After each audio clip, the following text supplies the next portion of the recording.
This lens represents a tipping point in the budget lens market. And although I'm going to talk about this lens specifically later in the video, the most important information I want you to know is what this lens means to the market as a whole and what you're going to have access to as a budget photo and video shooter over the next, say, 12 months to 5 years.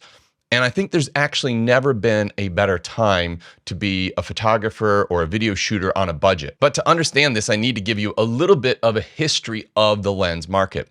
And to start with, if we rewind 10 years ago, most people were shooting with a Nikon or a Canon camera. Sony was kind of coming into their own back then.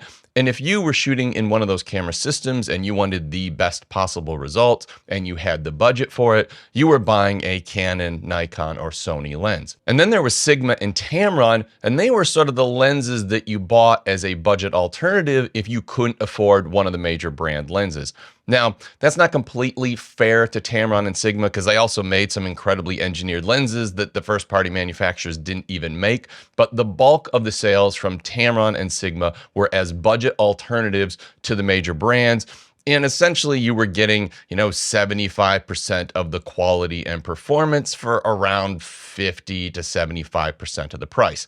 And that was their position in the market. But what we've seen over the past 10 years is the camera market has gotten smaller and smaller. They're selling less cameras, they're selling less lenses, and the major manufacturers, to make up for that loss in income, have put the prices of the cameras and the lenses up. Now, absolutely, the cameras and the lenses have become more sophisticated, they have more features, and they're incredible. But really, the revenue model of these manufacturers is they had to make more money on the smaller number of units they sold, and they put the prices up. And what has happened is Tamron and Sigma have been in that same position, so they have also put their prices up. They still are sort of half to 75% of the major brands in price. And I think the performance of those lenses is now pretty well on par with the first-party manufacturers. So this has opened an opportunity for budget manufacturers to come in and offer lenses below that Tamron and Sigma price point and become the new Tamron or the new Sigma, the new budget alternative to the old budget alternative. But up to this point, these budget lenses were either manual focus lenses or they were autofocus lenses where maybe the autofocus didn't work that well or they had some optical imperfections. You really weren't getting a lens that was on par or near enough to a Sigma lens. With the introduction of this TTArtisan's lens, I think we have now reached a tipping point. And although I'm excited about this lens specifically, I'm more excited about the fact that this is going to be the benchmark going forward. I think what we're going to see is better and better autofocus lenses from a number of manufacturers, TTArtisans, 7Artisans, Viltrox, even Brighton Star. Laowa is kind of doing their own thing on the side, but they are another incredible sort of third-party lens manufacturer out of China. And when you look at this TTArtisan's lens next to its most comparable Sigma lens, what you're going to find is you are going to be paying around 30% of the price of that comparable Sigma lens, but you're going to get around 80% of the performance across the board. And I think this is the point where most people using this lens in practical situations are not even going to notice the difference between a lens that's mid $100 and a $400 lens. Now, I don't want to say that this lens is better than the Sigma lens because I don't think it is. The Sigma lens is still better. But for practical use and for most budget photographers, this is going to allow you to get this lens when you might even not be able to afford the comparable Sigma lens, or it will allow you to buy this lens and 2 or 3 other lenses, which is going to be so much more valuable than owning one lens that is about 20% better. This was starting to feel like I was trashing Tamron and Sigma. That was not the intent of this video. I use Tamron Sigma all the time. My main studio lens is a Sigma lens. My main thumbnail lens is a Tamron lens. And as somebody who works professionally, I think the value you're getting for your money is excellent. And I could even say that Tamron and Sigma are the new Sony, Canon, and Nikon. So I just wanted to clarify, I'm really talking about that ultra budget end of the market. That's where I was 5 years ago, so I know how it feels.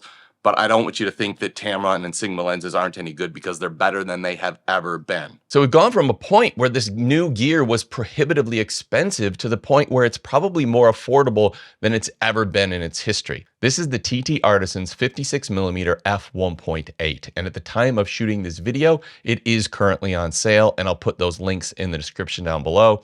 This lens was sent out to me at no cost to myself for the purpose of making this video.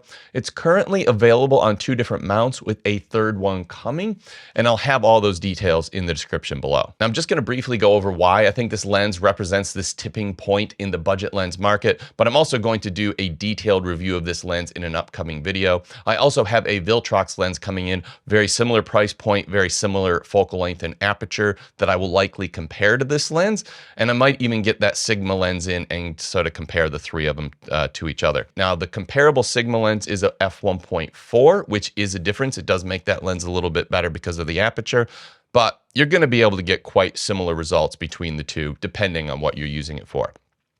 If I look at why I'm so excited about this lens, there's a number of ways that the optical performance of this lens is now at a point where it clears that bar that for most people, it's going to be as good as the Sigma lens. And first, I want to talk about autofocus performance. The autofocus performance is fine. It is not the best lens I've used. It's not the worst lens I've used.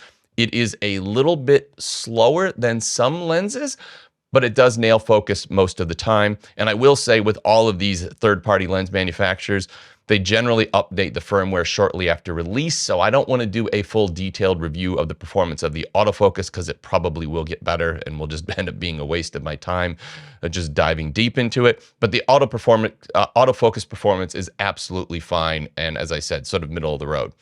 Another thing that budget lenses often suffer from is distortion. This has no in-camera corrections. You don't have to use a Lightroom profile.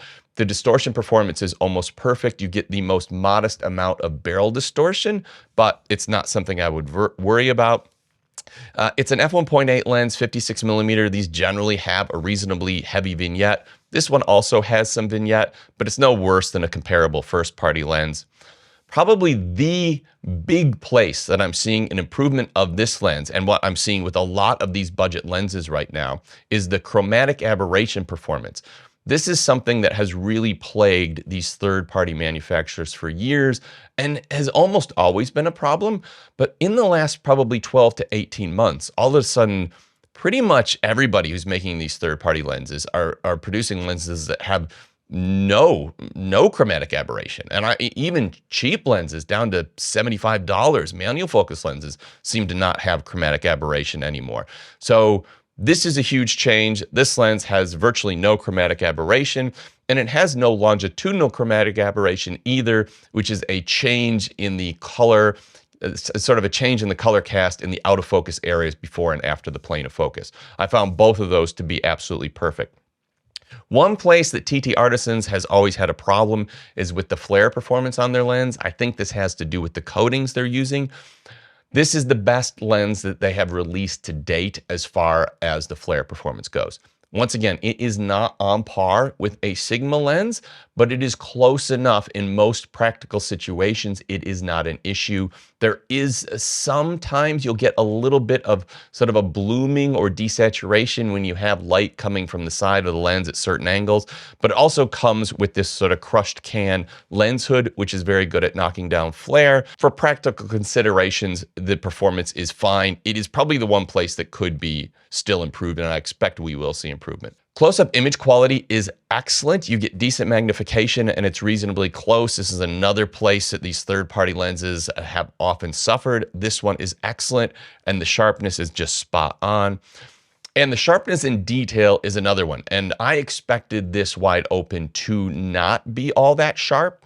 It is razor sharp, and I look forward to comparing it to both the Viltrox and the Sigma lens, because I have a feeling it's going to be on par with those, because it is truly eyelash sharp. If you nail focus on an eye, you can see every single individual strand of the eyelash. It's absolutely perfect. The other place that this potentially could be improved, I think, is the softness and the quality of the background blur in Bokeh. I think the Sigma lens is going to be better once I get a chance to compare those head to head. but it's acceptable for the price point when you're talking about 30% of the price of the Sigma lens. So ultimately, I truly think you are getting a lens that gets you 80% of the image quality for 30% of the price. And I think this is just the beginning of it. Just watch TTArtisan, 7Artisans, Viltrox, Bright & Star.